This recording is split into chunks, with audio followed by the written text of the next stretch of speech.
असम, पुडुचेरी और केरल में आज भारी मतदान हुआ। मतदान के आंकड़ों ने वोटों के उत्साह को तो दिखाया ही, साथ ही कई सवाल भी खड़े कर दिए। कितने बम्पर वोटिंग के भला क्या मायने हैं।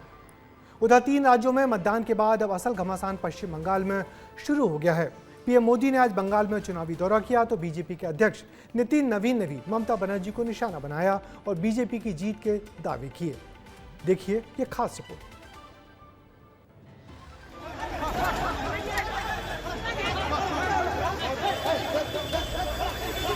पुडुचेरी में विधानसभा चुनाव के लिए मतदान हो रहा था, लेकिन इसी बीच कांग्रेस और बीजेपी के कार्यकर्ता आपस में भिड़ गए। माहौल इतना गर्मा गया कि पुलिस को लाठी चार्ज ही करना पड़ा।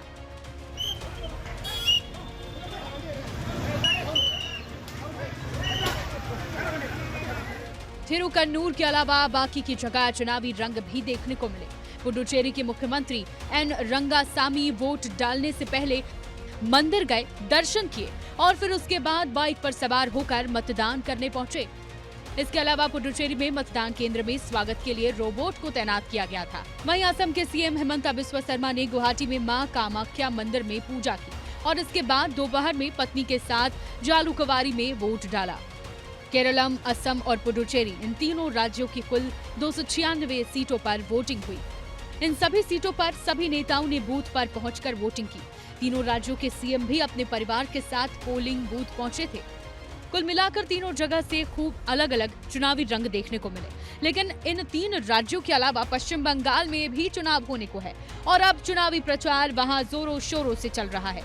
बीते दिन ममता बनर्जी ने भवानीपुर से अपना नामांकन भरा।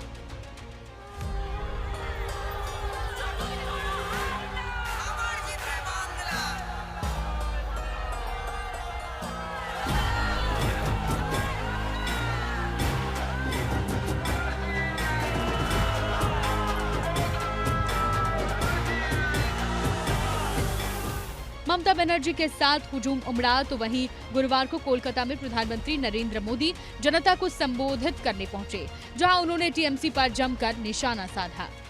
साथियों, ये विकसित बंगाल बनाने के लिए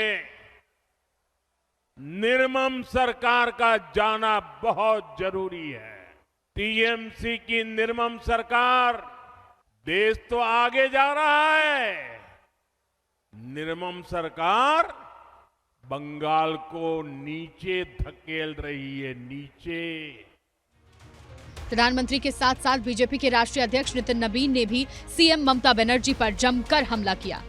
बांग्लादेशी को आप बुला के रखिएगा तो निश्चित रूप से हम तो उस पर उठाएंगे, लेकिन जहां तक एसआईआर की बात है, एसआईआर में तो हिंदू का भी नाम कटा है, लेकिन जो बांग्लादेशी, जो मुसलमान बांग्लादेश से आकर यहाँ पर अपना नागरिकता लेने का प्रयास करेगा या उस प्रकार से खेल खेलेगा तो निश्चित रूप से उस पर कार्रवाई हो रही है।